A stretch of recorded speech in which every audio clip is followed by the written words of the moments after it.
Welcome to Beyond Great Sex, the podcast that will revolutionize your sex life. I'm Morgan Horn. I'm a sex and intimacy coach, and I am going to give you the tools to create the mind-blowing sex life that you've been craving.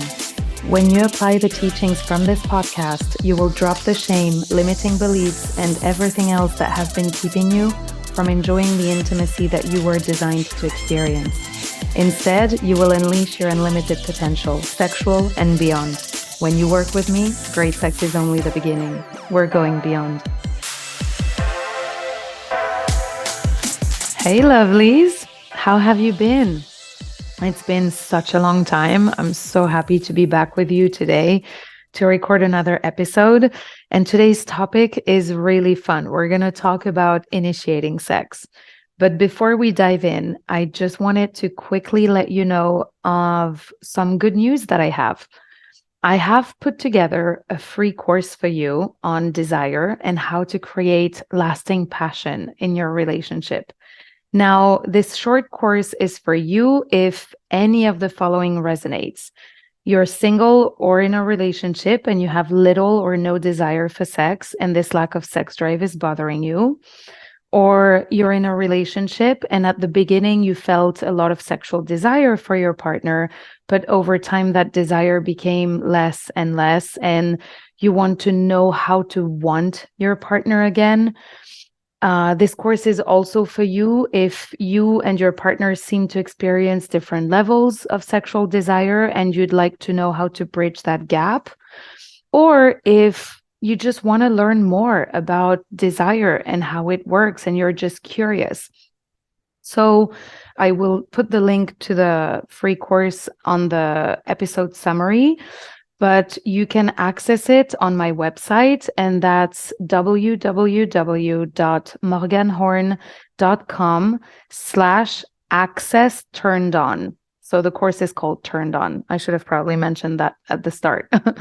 So it's www.morganhorn.com/access turned on, all in one word. Okay. And I will, like I said, I will put the link to the course in the summary of this episode. So today we're talking about initiating sex. This is a big one for many of my female clients. At the start of my program, we lay out your objectives, what you want to accomplish with the program. And so many of you list that you want to be able to initiate sex and that you want to take a more active role in your intimacy with your partner. So let's talk about it. And before we go into the hows of initiating sex, I want to start by asking you what I ask my clients. And that is, why is it that you want to initiate more? Because I think that so many of my clients initially want this for the wrong reasons. And if you have worked with me, you'll know that I don't tell you what is right or wrong. How would I know? But I do tell you that there are things that are right or wrong for you. And the way you know if something is right or wrong for you is by checking in with yourself. So that's what I'm going to ask you to do now. Does your reason for wanting to initiate sex make you feel good, or does it make you feel icky or pressured? Many women I coach come to me wanting to learn how to initiate sex because they think it's something they should, quote unquote, be able to do, as if initiating sex was somehow a skill that everyone should master, or a sign that you are sexually whole, that you're healed from all sexual blockages, that you're a real turned on person. And often they do it to please their partner, either because they think that this is what their partner wants, or because their partner has expressed wanting someone who initiates sex more. Now, if this is you, let me ask you this. How does it feel to want to initiate from that place? Does it feel fun, playful? Does it feel juicy? Does it feel exciting? Does it feel empowering? My guess is not. It probably feels heavy. It feels stressful, intimidating. You might even experience some resentment, like, why should I have to do this? Why should I have to want to initiate sex? And I think that there is a misconception around what it means to initiate and what it means to be sexual, to be someone who loves sex and who's a good lover. As I see it, it's about being sexually alive, about embracing your sexual power and fully owning that part of you, starting by understanding how you function and what your body responds to. And yes, that partly entails getting rid of blockages like sexual shame. And if you're not initiating sex because something is holding you back, we definitely want to look into that. And we will talk about this a bit more in a minute. But I want to start this discussion by offering you my perspective on initiating. Initiating sex just means initiating sex. That's it. It's not good or bad. It just is.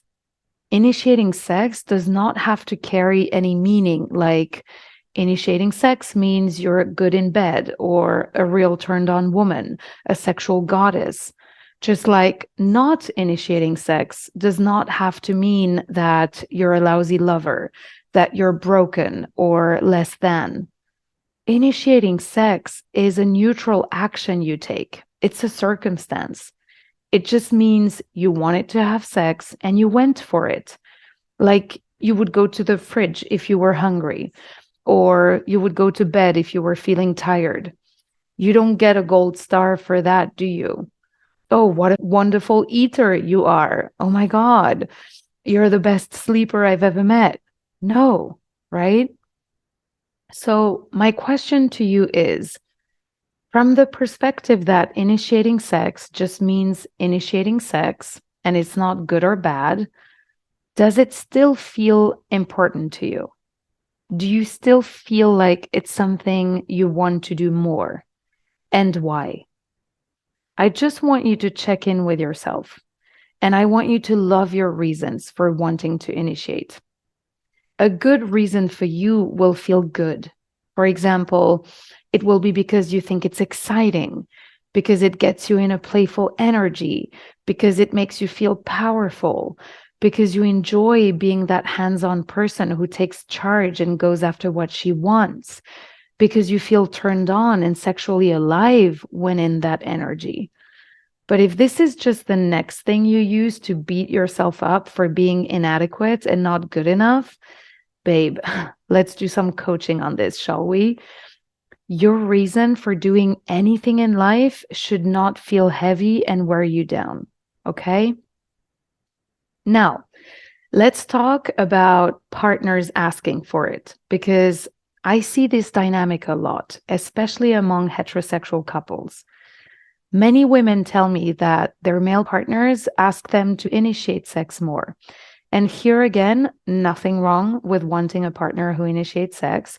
But I think that for a lot of people, the reasoning behind this want of theirs pretty much comes down to misconceptions and our lack of education around all things sexuality.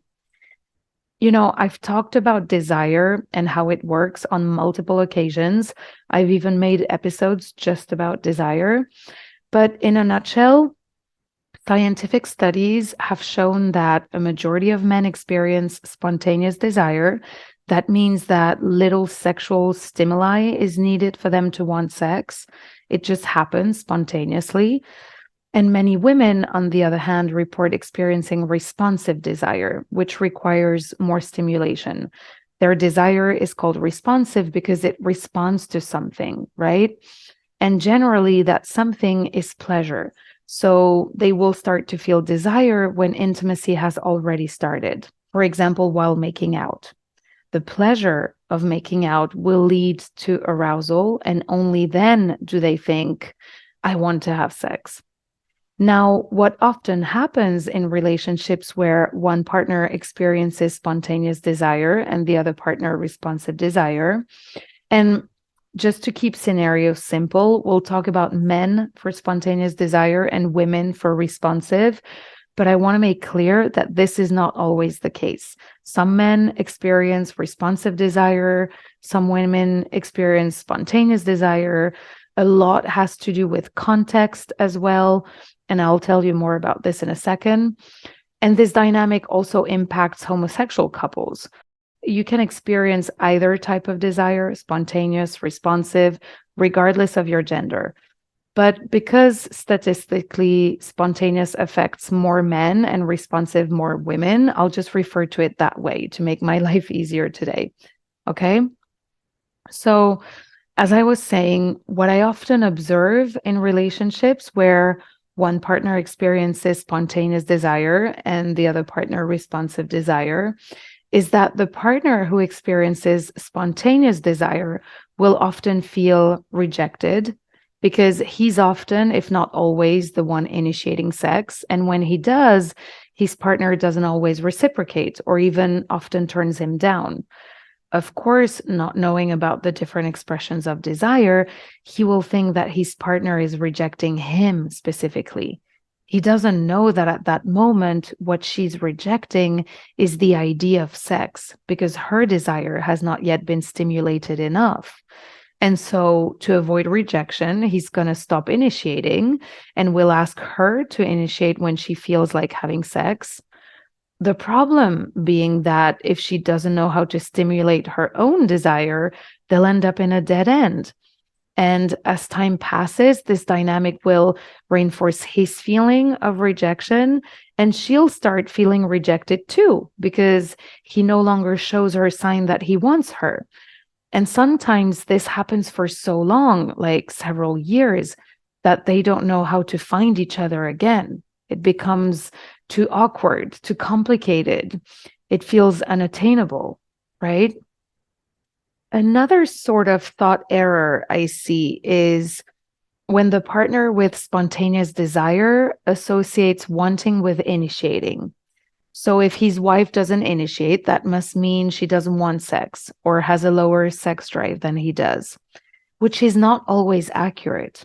If his wife or partner has a more responsive type of desire, it makes sense that she wouldn't initiate as much as him because she needs pleasure to happen before she gets in the mood. It's not quite the same thing as not wanting sex. It's more like not feeling it just yet. I also see partners with spontaneous desire feeling frustrated because they want more sex, and it seems that their partner doesn't want sex as often as they do. They can feel stuck because, on the one hand, they love their partner and want to be with them, but at the same time, they just want more sex. And on the other hand, the partner with more responsive desire will often come to me feeling exhausted and depleted, sometimes even resentful. She has the impression that she gives so much already, and having to make the effort to want sex to please her partner feels like too much and quite unfair. She'll sometimes wonder why her libido is so low. She'll wonder if something is wrong with her or if she's broken somehow. Wanting sex can even feel out of reach, and this creates a lot of pain because she too loves her partner and wants to have that amazing and passionate relationship, but she just doesn't feel the need to have sex that much, and she wishes her partner didn't either. Another dynamic I also see is the partner with a more responsive desire feeling used, because when her partner shows her affection, it quickly becomes sexual. So she's under the impression that all her partner is interested in is sex and that he's only affectionate when he wants some. But what happens is that for the partner with spontaneous desire, it's just so easy to get triggered that what started as a hug or an affectionate kiss can quickly arouse him and be enough for him to want more. That doesn't mean he had an agenda when he went to hug or kiss his partner, right? So I just wanted to give you a lowdown of the type of misunderstandings I see among relationships, all because we're uneducated around sex and desire. And so our reasons for wanting a partner who initiates or our reasons for wanting to initiate are not always founded. And by that, I mean that when we understand the science behind desire and why we might initiate more than our partner or vice versa, it's no longer a big deal for many of us, I think. We just learn how our desire operates and we work with it. And I'll share my example. I have a lot of spontaneous desire, and therefore I initiate sex a lot. In fact, I've always been the one who initiates the most in all my relationships, but I had never even noticed this until I became a sex coach and clients started bringing up the issue. I had never even realized that I'm the one initiating 90% of the time. The reason this hasn't been a pain point in my intimacy is because all my partners have been men, and most of them had a spontaneous desire as well. I just had a higher sex drive, so I would initiate. But when I did, they pretty much always reciprocated. And so things worked out well in that regard. Now, had I not known everything I know now about desire, and had I dated men with a more responsive desire who might have turned me down more often when I initiated, I would have most likely felt rejected and wondered if something was wrong with our relationship. This would have for sure been an issue for me. But now that I know that I initiate a lot because that's how I'm wired, if my partner doesn't initiate as much or doesn't always reciprocate when I initiate, I don't take it personally. I now know why I initiate so much, and I'm totally fine with being the one starting things. Like I said, I don't even notice. And if I get turned down, I can get curious and try to understand what might be happening for my partner. I know that my partner saying no has nothing to do with me, but rather everything to do with him and what's preventing him from accessing his desire at that moment. Could be work stress, exhaustion, whatever. And there are ways to work around this. I coach my clients on this all the time. So, to summarize all this, if you've been wanting to initiate sex more, I invite you to first ask yourself why and whether you love your reasons for wanting to initiate.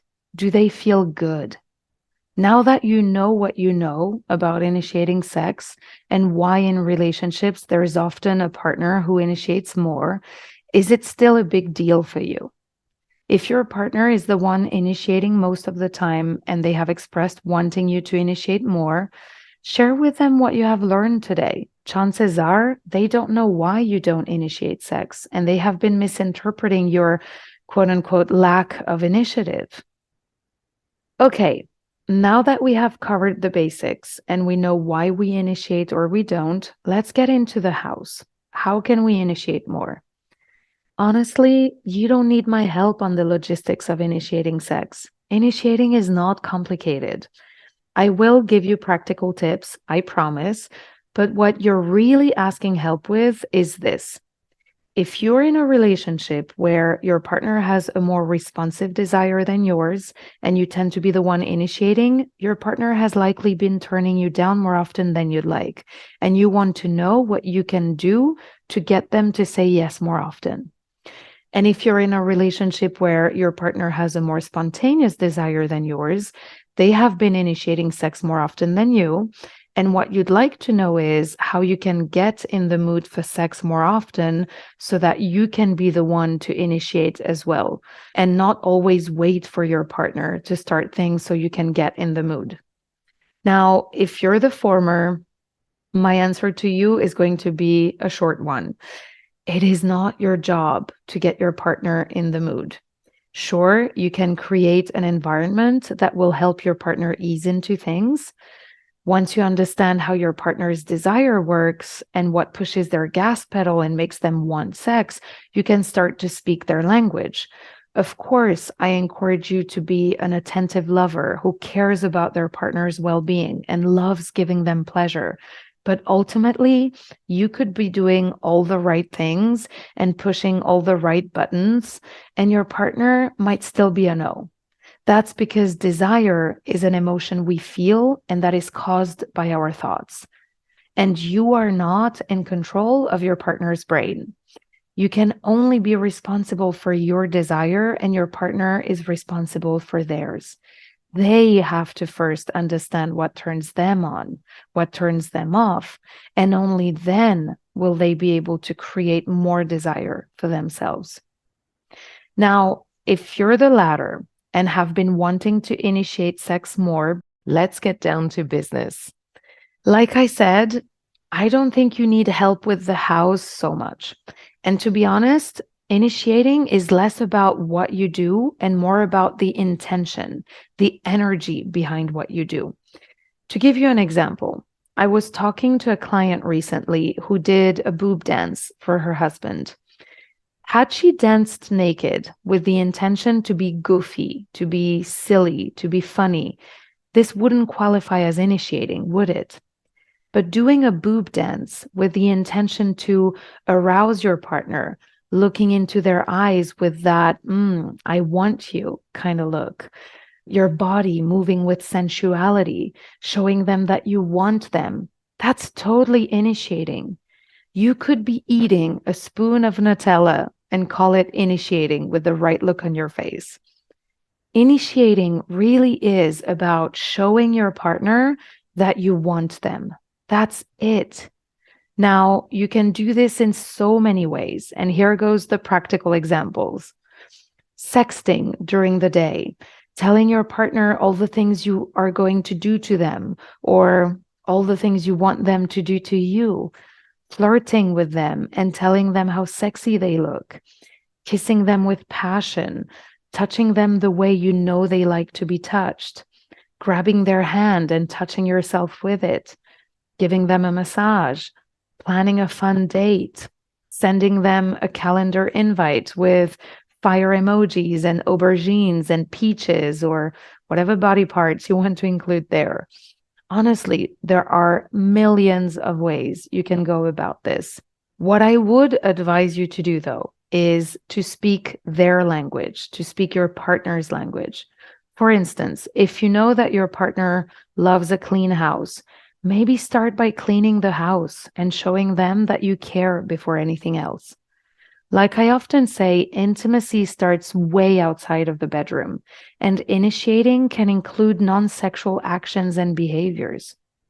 Get to know what your partner is into, and most importantly, what tends to turn them off, and start from there. And to figure out what turns your partner on, you can ask them what they like.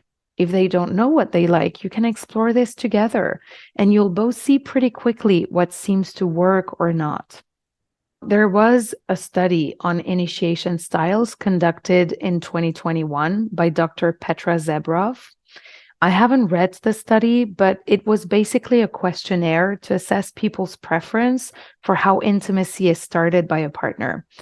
And there are 4 main initiation styles according to the study: sensation initiation style, sentimental emotional initiation style, seductive erotic initiation style, and surrender initiation style. Each style is different. Sensation types will rely on their senses for sexual arousal. So physical touch is a big one for sure. People who are more sentimental, emotional, will feel aroused when they feel an emotional connection towards their partner.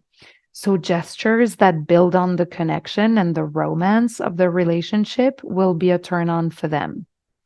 Seductive erotic types will be turned on by the thought of sex, the fantasy, the taboo, the novelty.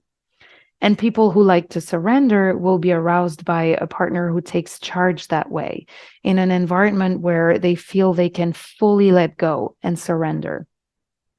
So if you and your partner don't really know where to start, taking the quiz online can be a fun thing to do. If you just Google sex initiation style quiz, you will find it. But honestly, I think that just talking about it together and exploring together is just as fun or more. I haven't personally taken the quiz. I can relate to the 4 types of initiation, to be honest, and at least 3 of them are for sure major turn-ons for me. So I can't say it enough. Initiating is not complicated. The logistics of it are not, at least. What is most likely happening if you're not initiating sex and you want to initiate sex is that something is either getting in the way of you wanting sex in the first place, and because you don't want sex, you don't initiate, or something is getting in the way of you taking the action of initiating, or both. So let's look at the most common things I come across in sessions, and hopefully This will be a game changer for you. Number one, you're not initiating because you're making it more complicated than it has to be. How's that for a reason? We kind of talked about this already, but I just want to quickly elaborate on this because I see this coming up in sessions where a client is at the point where they feel ready to initiate, they feel excited even, they want their partner, they want to have sex, but they freeze because they're like, how do I do this? What if I don't know what to do? What if it doesn't work? And I think that for the last one, it partly comes also from a fear of rejection. What if I initiate and my partner turns me down? So, first of all, like we discussed, initiating is not that complicated. There's no right or wrong way to initiate. What you want to do is just show your partner that you want them and try to speak their language as you do it.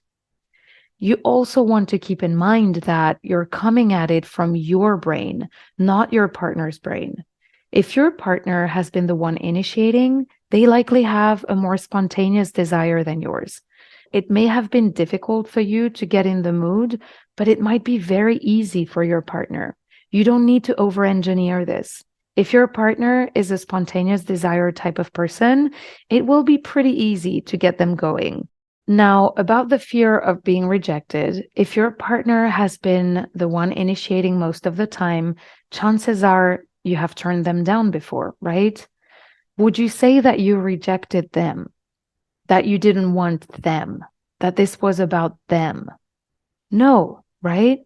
What you rejected at that moment was the idea of sex. You either weren't in the mood or something was going on that made it difficult for you to feel turned on.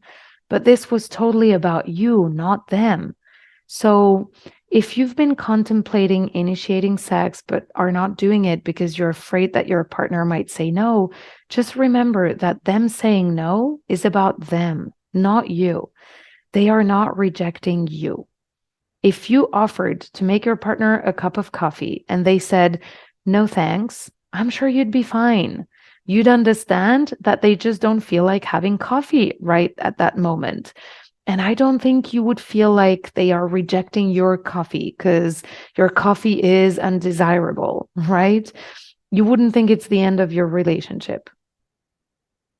Okay, reason for not initiating number 2, you're not initiating because you don't want sex. You're not aroused. Again, this is often the case when we have a more responsive desire. We need stimulation to get in the mood, and so we tend to wait for our partner to stoke our desire. And if that's you, I encourage you to explore your turn-ons and turn-offs so that you can create an environment that is conducive to you wanting sex. That both means turning on the ons, doing the things that you know help you get in the mood, but also, and even most importantly, turning off the offs, getting rid of the things that get in the way of you accessing your desire. And there's no magic wand here. It takes a lot of self-exploration. It may require some inner work. And this is what we do in coaching, hint, hint. But the rewards are so worth it because once you understand yourself deeply, once you know what activates you, once you unshame the shame you have around intimacy and make peace with the trauma that has been keeping you from stepping into your beautiful orgasmic energy, because it's there, trust me. Man, life is beautiful. It truly is. And from there, you will have no problem initiating because you'll know how to activate yourself. You won't need someone else to do it for you. Of course, being intimate with someone is about meeting the other person halfway. It's about sharing, about give and take, but expecting your partner to be in charge of your pleasure is relinquishing your power and agency over your pleasure. It's so debilitating. Wouldn't you rather take responsibility for your pleasure? Because from that place of taking responsibility, you can start stepping into your sexual power and claim ownership of your sexuality. It's incredibly freeing. Okay, reason for not initiating number 3. You're not initiating because you're afraid you're not going to go through with it.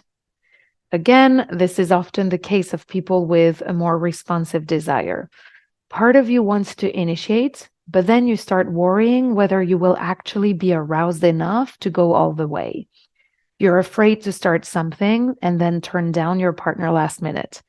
Maybe you're afraid to disappoint them or to be seen as a quote unquote tease, and so you don't even try. Now, there are a couple of things I want to recommend if that is you. The first thing is communication. Manage expectations beforehand.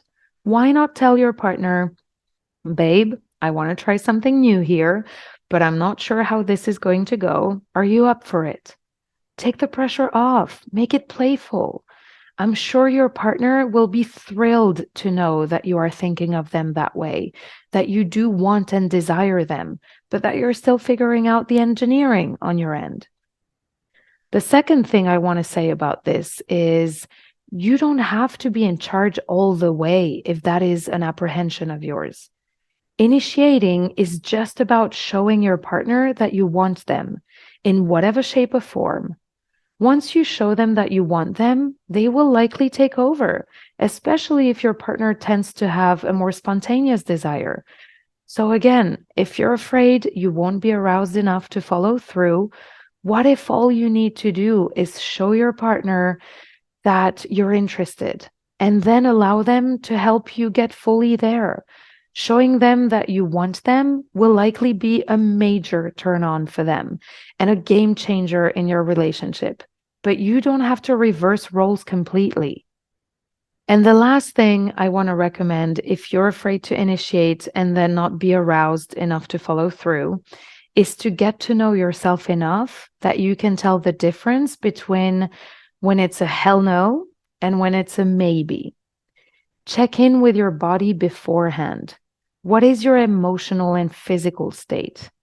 Is it a hell no for your body? And if it is, don't initiate sex. Your body is telling you that it isn't ready for it, that something else is going on. Perhaps you're not feeling emotionally or physically safe in that moment. Don't push yourself that way. It's time to get curious. What is going on with my body right now? What does my body need? How can I show myself love in this moment? Now, if when you check in with your body, you feel that it's a maybe, that's when you can start playing with the idea of initiating sex. Ask yourself, what can I think and do that will get me closer to a yes? And take it from there. You can also communicate that with your partner. Babe, I'm feeling a maybe here. Want to roll with it? Again, make it playful. Take the edge off. You can even have a fun code with your partner when you're kind of up for it, but not totally sure it's going to be a definitive yes. And if when you two get going, your maybe starts moving closer to a hell no, just honor that and stop. You told your partner you weren't sure how things were going to evolve. It's okay if it ends up being a no. You don't owe anyone anything. Have you ever felt like doing an activity and then realized last minute that you weren't feeling it after all? Like getting excited about going out and then last minute telling your partner or your friends, I'm kind of tired. Do you mind if we take a rain check? Well, why would sex be any different? It's not. Okay. Reason for not initiating number 4. You're not initiating because you're afraid to set a precedent. This is another one of the most common reasons for not initiating that I see coming up for the beautiful souls I coach. They avoid initiating sex because they're afraid that their partner will expect this to be the new norm. Okay, I will share something from a session with a dear client because hopefully you'll laugh as much as we did, and it will make my point. My dear client wanted to watch a racy movie with her husband, but was afraid to set a precedent that if they watched that movie together, he would expect her to behave like the actress in the movie and that she would be held to that standard forever. Literally, the first thing that came to my mind was to ask her if she had ever watched one of those cooking shows with her husband, the kind of cooking show where they have starred chefs cook the most elaborate dishes. Her answer was yes. And then I asked her, and your husband, of course, now expects you to be a starred chef who makes signature dishes, right? That's the new normal now that you've set that precedent. Naturally, we had a laugh about the situation. Of course, her husband didn't expect her to become a starred chef overnight or ever just because they watched a cooking show together. The same rationale goes to initiating. If you have been playing with the idea of initiating sex, but you're afraid that after doing it once, you'll be held to that standard forever, you can relax. I really want to encourage you to see the world of sexuality as no different than other areas of your life. You wouldn't be afraid to try out ice skating or horse riding or any other new activity with your partner by fear of them expecting it to become a regular thing we're doing 3 times a week now, would you? Well, the same rules apply to sex. It's not a parallel universe, okay? Your partner is not going to change who they are and how they operate just because sometimes you like to initiate too. If they have been initiating, chances are they have a more spontaneous desire than yours. And this is not going to change just because sometimes you like to initiate sex too. On the contrary, if you start initiating sex once in a while, they will likely feel wanted. This will be a turn on for them. And by virtue of that, they will want you even more and will initiate when that happens. So they'll probably initiate sex even more. So you need not fear to set a precedent, okay? Okay, last reason to not initiate, number 5. You're not initiating because you're afraid to be seen a certain way. This is, again, a common reason I see, specifically for women, being afraid to be seen as someone who is sexual, being afraid to be seen as a quote-unquote slut, worrying that initiating sex will make some kind of a statement and that it will say something about your moral character, about you as a person. Where do I start? I could dedicate 100 podcast episodes just on this. So all I will say is that this is coming from shame. This is coming from patriarchal socialization, from purity culture, telling you that there is a way to be quote unquote proper, to be quote unquote a good person, and more specifically, a good woman, and that the rest is undignified, wrong behavior. And if this is where you are, if you are refraining from living your sex life as you deep down desire, because you feel shame and are afraid to be perceived a certain way, babe, let's coach on this, please. I promise you that there is another way, one that is free from shame and judgment and filled with love, acceptance, and compassion. You don't need to choose between being a quote unquote good human being and your desires. They are not in conflict. Okay. Let me summarize what we said today because I threw a lot of information at you. So, how to initiate more?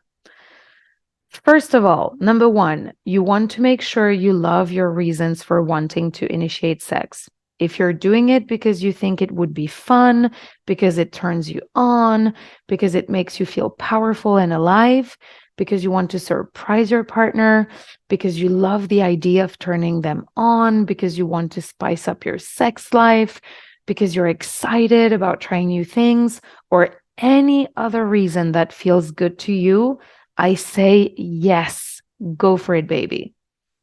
But if, on the other hand, you're contemplating initiating sex because you think something is wrong with you for not initiating, that a fully healed sexual woman would initiate, and that you're just broken or incomplete for missing that gene, remember, initiating just means initiating.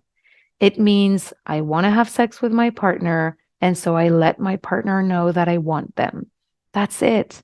It's a neutral action that says nothing good or bad about you. Number 2, once you love your reasons for wanting to initiate, get curious about what turns your partner on. Try to speak their language as much as possible. But remember, this doesn't have to be complicated. Don't over-engineer, okay? Just show your partner that you love and appreciate them and that you want them. That's what initiating is all about, showing your partner that you want them, period. Number 3, remember that if things don't go as you had hoped or expected, it doesn't mean something has gone wrong. If your partner doesn't reciprocate, remember that they're not rejecting you. Get curious. What might be going on for them? I'm sure you'll pretty soon find out that they don't want to have sex for a reason that has nothing to do with you. And if your partner is a yes, but then you realize that you don't feel ready for more after all, it's okay to change your mind. You don't owe anyone anything, not even your husband or wife. Okay? And number 4, have fun with this. Be playful. There's no right or wrong way to do this. Okay, lovelies, I hope this was helpful. Now go initiate sex and report back. Seriously though, send me a DM on Instagram or an email telling me how it went. My contact details are listed on the episode summary. I love receiving your feedback and hearing about all the great stuff that happens when you apply the tools from this podcast. So please share your feedback with me. I love, love, love hearing from you. Okay, I love you and look forward to speaking to you very soon. Bye. If you have loved this episode, please add a rating, write a review, and share it around to help spread the word to all the women out there who need to hear this. I am so grateful for you listening. And if you are ready to take this work deeper, book your discovery session with me at www.morganhorn.com. That is morganehorn.com. We will explore any issue you would like help with, and you will learn all about my coaching program so you can get started on creating the sex life of your wildest dreams. I will see you there.